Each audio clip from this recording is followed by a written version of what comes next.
Hello, Jason here with Best Bonsai, and I'm going to be styling a Chinese elm. This is pretty much a pre-bonsai, and just repotted it in this 10-inch low profile ceramic pot, and we have our tools ready to go. Got my small clippers, my concave cutters for bigger branches, and this tool is just little tweezers and this to even out soil, things like that, but nothing crazy. Mostly what I'm going to be using are the leaf trimmers and the concave cutter. So we have our Chinese elm here.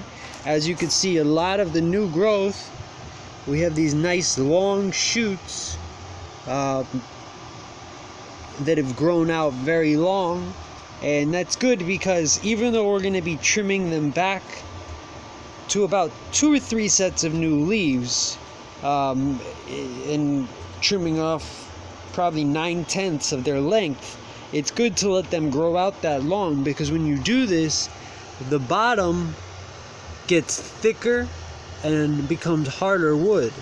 So when you cut it at that point, it's gonna ramify, it's gonna split to 2 new branches like this one up here did. You see how you have a primary branch? Well, that's really a secondary branch, but then it splits into 2 shoots of new growth. That's called ramification.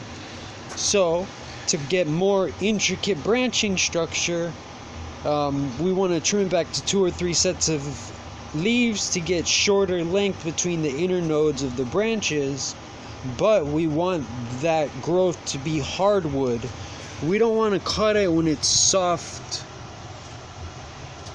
green like this, because it's not going to ramify, it's just going to grow back. So the first thing I'm going to do, when we look at this tree, we see we have great branch structure for an informal upright. We have a branch right here, to the right, then the left, and then up here we have our top branches for the crown, and we even have one pointing towards the back, which is literally ideal for an informal upright. But there is one problem when you're looking at it. You see one branch, this one right here, which is coming straight at us. Now I can see maybe it's possible that if I turn it and make the other side the front,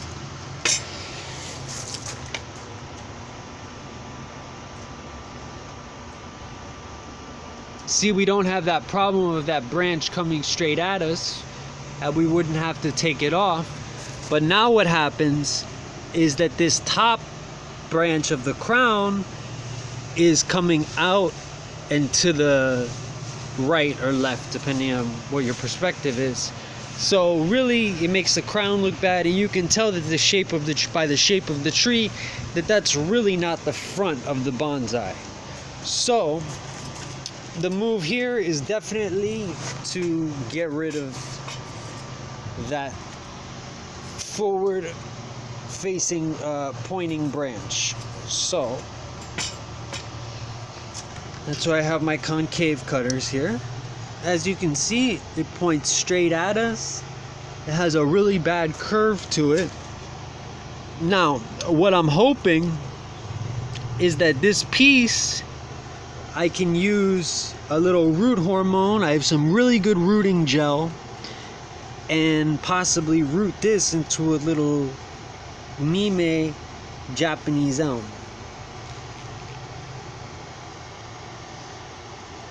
We're gonna have to switch hands here for a second. Hold on. Sorry guys, too much typing. I'm a little crippled here.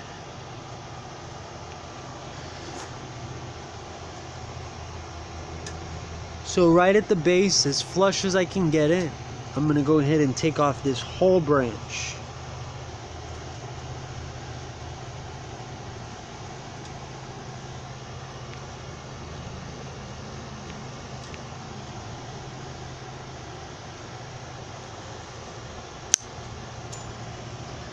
All right. and then this will make a great mime tree. What I'll do is I'll scrape off the bark on about 1 inch on the bottom, put some root hormone on it, and plant it in one of my little pots over here where I have my magic bins, where I have all my little cuttings, where I start new bonsai trees. But first we need to apply the root hormone, because with elms, this is a rather large cutting, and I want to apply the rooting gel so that it does root. So going back to our tree, now I'll clean that cut up a little more, make it flush with the trunk so it doesn't stick out so much and is not as obvious. But with my hand right now, with my wrist, I'm gonna need probably 2 hands to do that.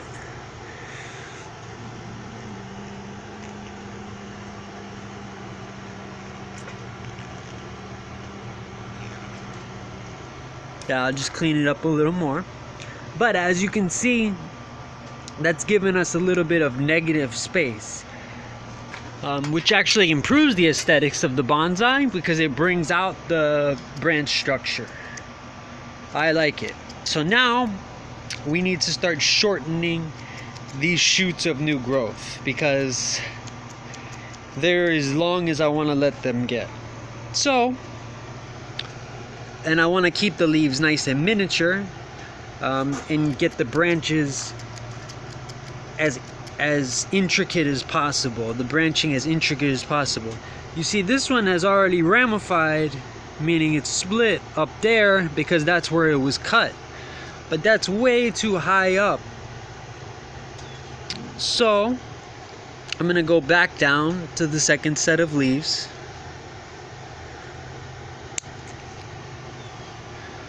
and take it off from there. That's also another good piece to root. A lot smaller, but I can root that anyways and start, a little tiny cutting that one day will be a tree.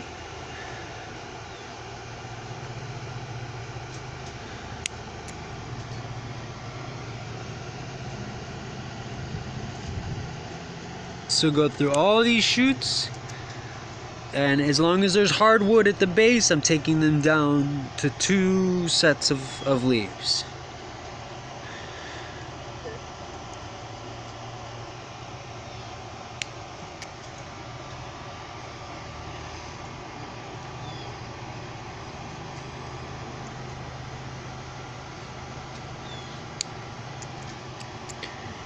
You see here, we have new growth coming out of this branch, but the branch itself is way longer than I want it to be. So I'm gonna go back to the beginning, to the base, and cut it from there, so the new growth will come from that point.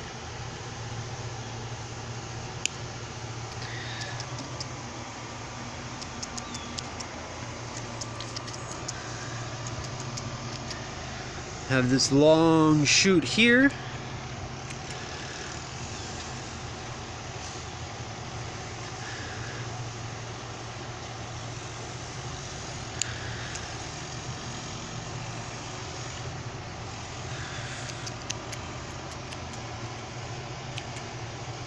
This one goes forward and to the side.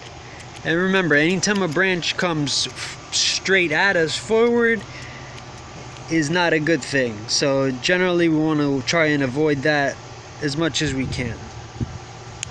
But that's a real good piece for a cutting. Put all the ones for the cuttings down there, because they're flying away as I speak.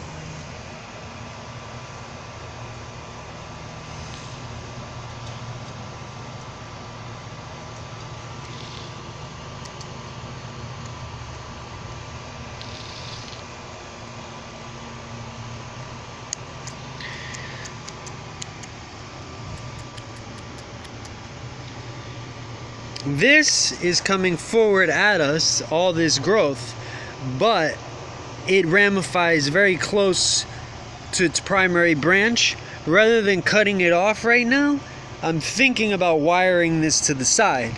But then what happens?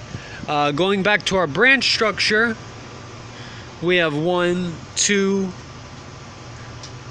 and then another branch here. I would rather have the negative space here. So again, we have a decision to make. Should we wire that to the side so it's not coming straight at us to keep the foliage fuller? So it would look like that. Or take off the whole branch, and then we have all this negative space. I'm leaning towards taking off the whole branch right now, and I would say that's the right decision.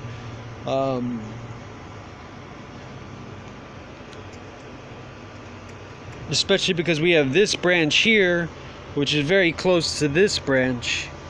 So we need some negative space on this side to balance it out. So we're gonna go ahead and do that. Even though it's a great branch.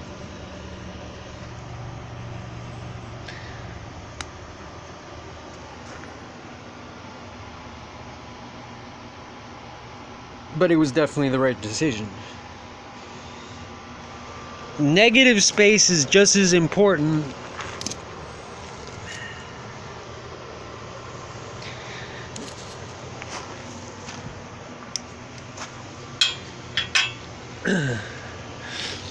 this branch. I'm not even going to keep 3 sets of leaves because it's growing downward and I want to get rid of it. This, too close to the base of the trunk, we're going to clean all that off.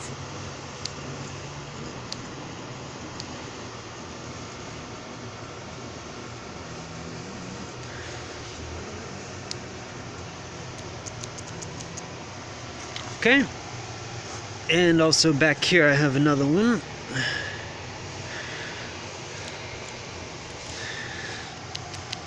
Okay. So then we have long shoots.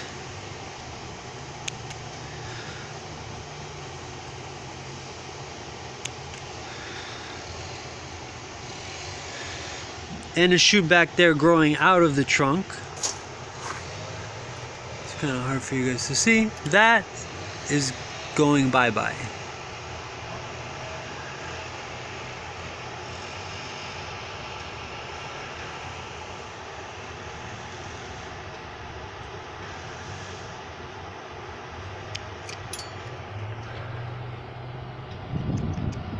Okay.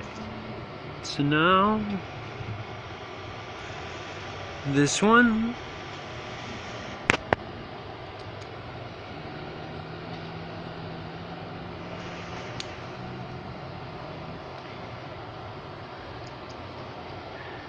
And this one. And I have one more over here.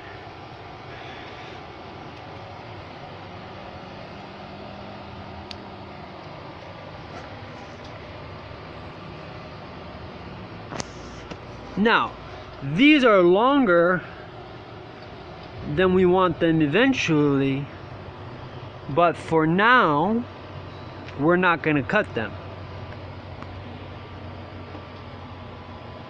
Why? I think you guys know the answer from what I told you earlier. We need to let the base harden so that the first 3 sets of leaves where I cut it from is hardwood, so that it will properly split at that point. Okay, so now we go on to the next branch and we just continue our trimming from there.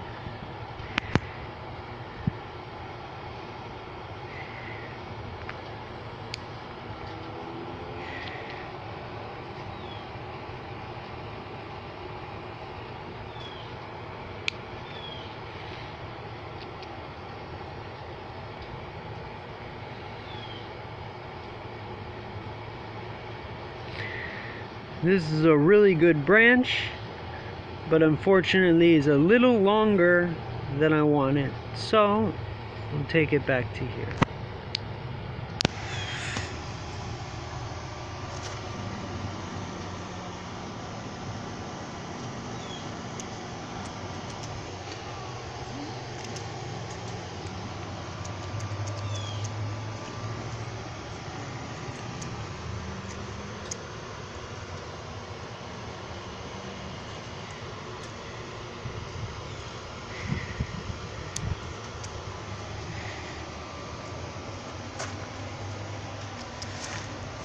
This, you have softwood at the tip, but the base has hardened.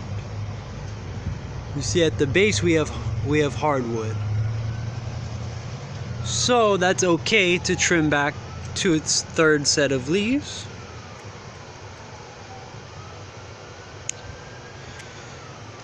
No problem.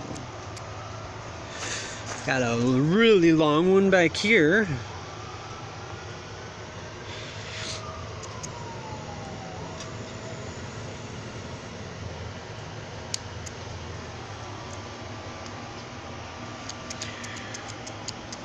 And this one going down, no good.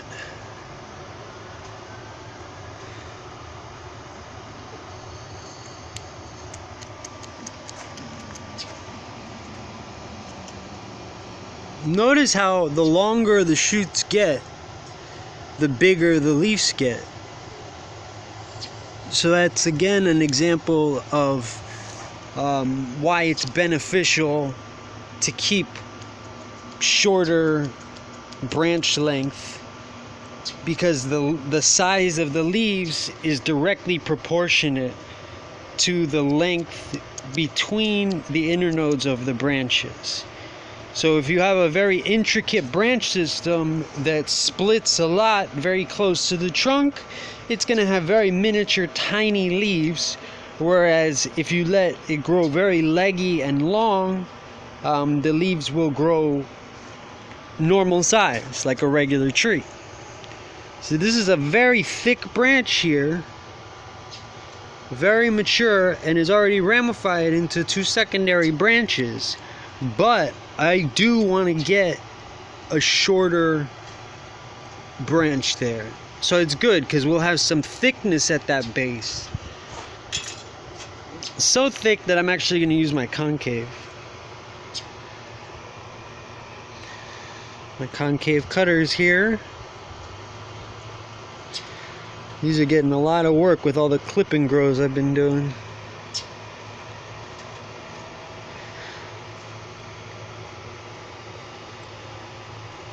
My wrist is messed up. Be careful how you type.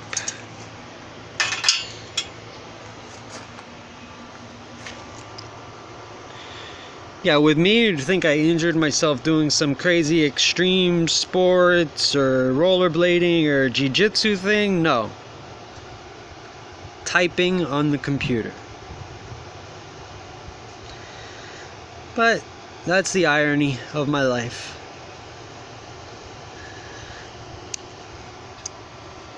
All the extreme sports, I never break a bone or anything like that. And typing on my computer, I hurt my wrist worse than I've ever, it's probably the worst injury I've had in about 10 years.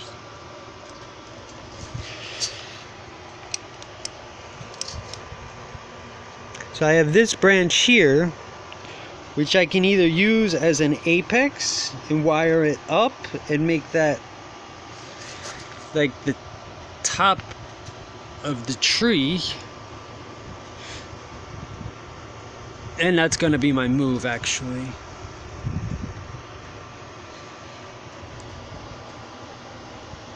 Yep, we're going to wire that up. That's what we're going to do. I'm not going to take it down like I was originally thinking. But I do see a branch back here that, even though it has some really nice back budding happening, you can see here it's got little buds popping out. With the back budding, maybe I was thinking maybe it's better to leave it, but no, I'm gonna take it back to here. Because this is a hard trim. We do this so that when it grows in, the new growth comes in perfect. So even if we sacrifice a little of the aesthetics now, in the long run of the tree's design, it's going to definitely be beneficial.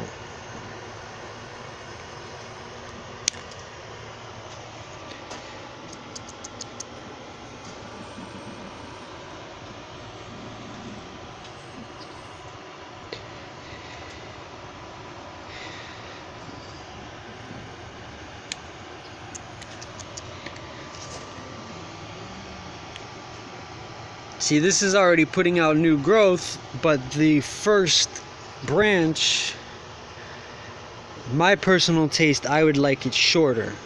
I would like it over here, and I would angle the cut so the new growth comes in to the side versus back. So I'm going to cut it right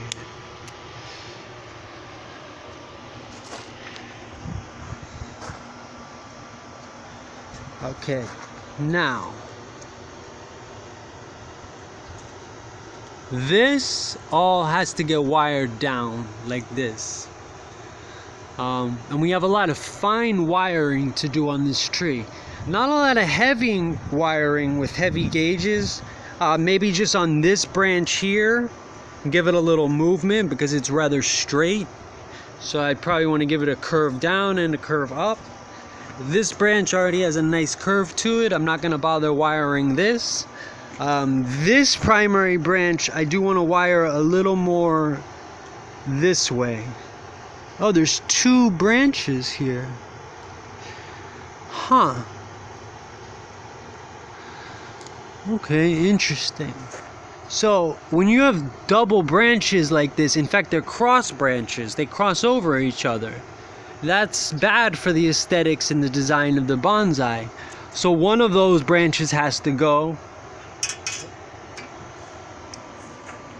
And it's pretty obvious which one, because one of them is very large and developed, and this one, though it's fairly large and developed, is not as big as the one next to it.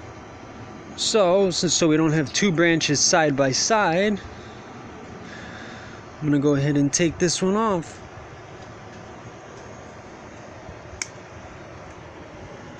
And I'll clean up those cuts with my concave cutters, and my Dremel tool will do some carving and make them flush, shave them, and I might even apply a little lime sulfur so that they don't rot, so it seals them in. Okay, so now going back, now that I got rid of that branch so it's in the way, you see what I was talking about this branch. I need to wire it a little more towards us to make it more balanced.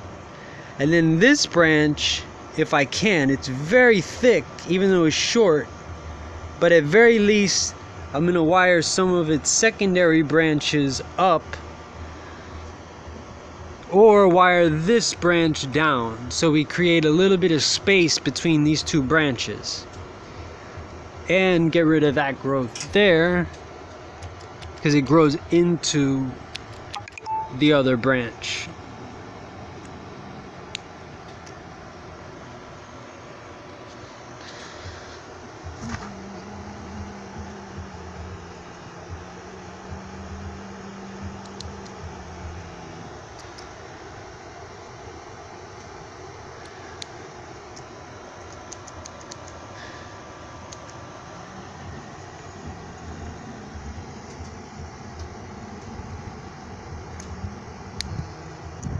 All right, I'm liking it, I'm liking it.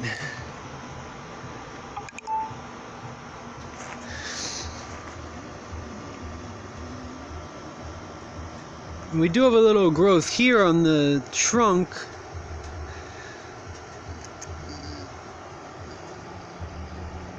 I'm gonna get rid of the one that's hanging down.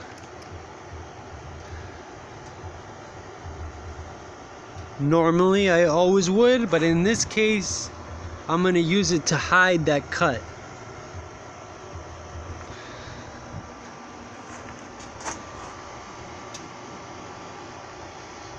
Yeah, this branch I do want to shorten. Again, coming at me. I don't want branches that come towards me, and that's just a general rule when you're talking about the aesthetics of bonsai.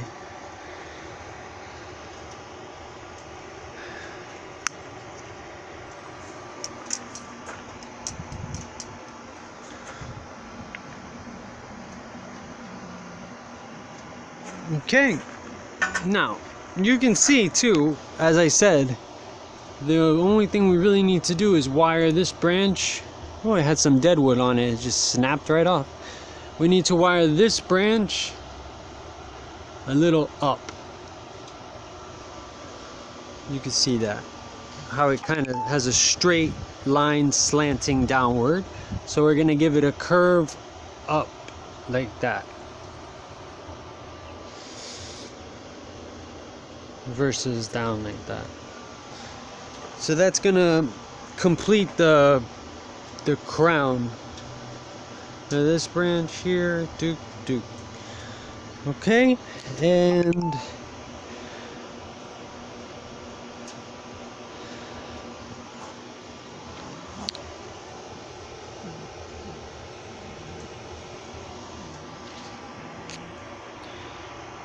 one last long shoot back here. So that goes about 12 sets of leaves out. We're gonna take that down to here.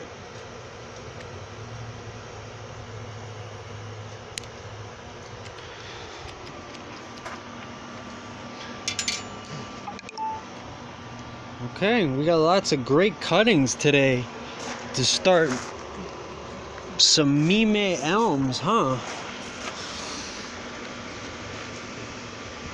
This one here.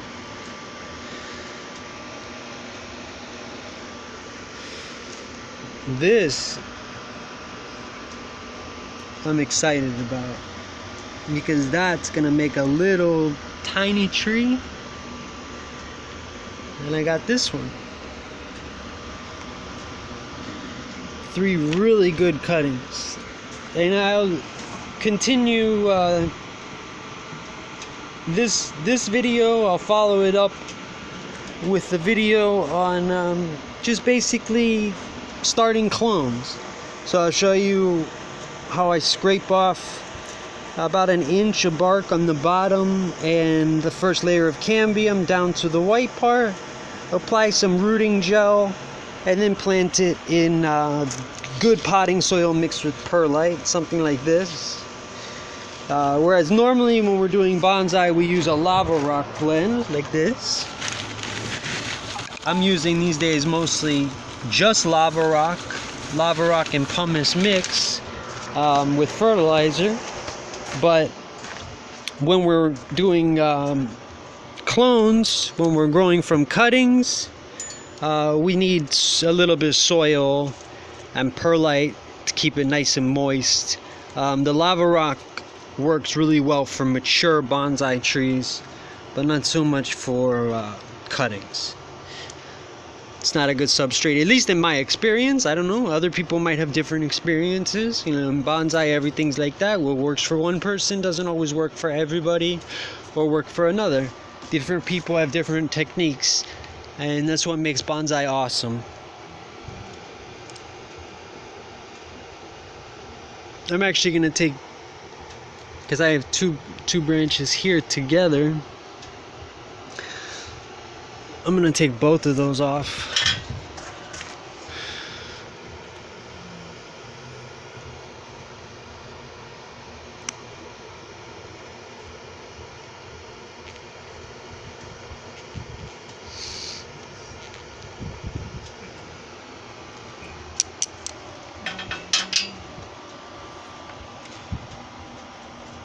Okay, and there's our finished tree.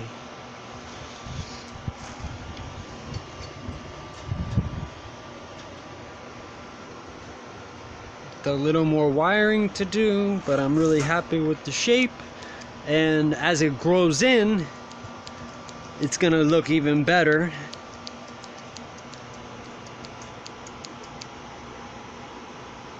The more time passes, the better it's gonna look. So that's good, because the way it was going before, it was starting to grow out of control. The shoots were getting so long that they were just going to continue growing on and on and on.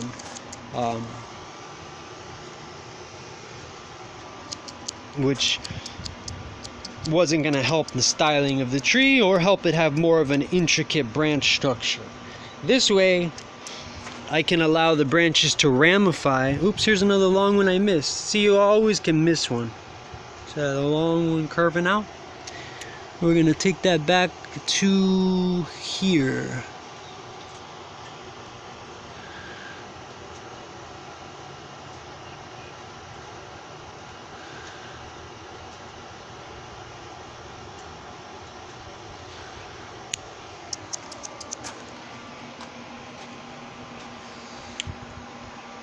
All right.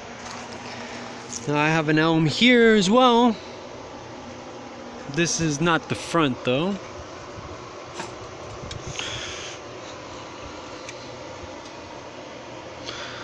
No, this is the front.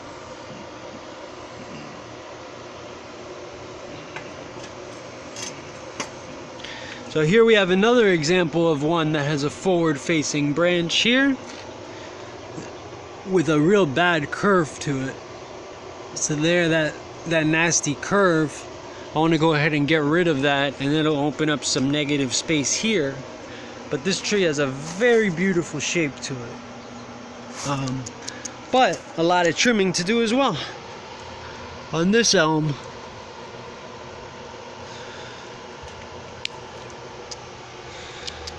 We'll just go through and trim all the shoots down like that as well.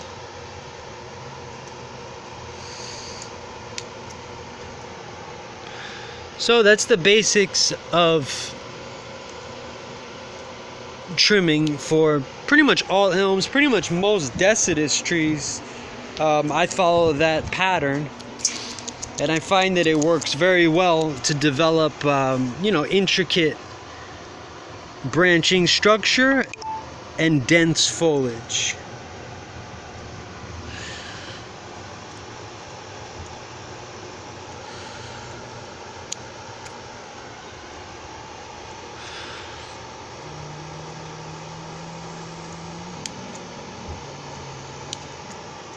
All right, Jason with Best Bonsai here, and I'm gonna be signing out for now. This will be followed up with a basic video on creating miniature bonsais from cuttings. So how to root your cuttings and clone them to create mime, which means under 3 inches. You have mime, and then shohin, which is handheld, and then the sizes go up from there all the way to imperial size, which you would find in the imperial courtyard in Japan, which get to be 4 to 6 feet tall and even more. So that's it for now. Thanks everyone. Jason signing out.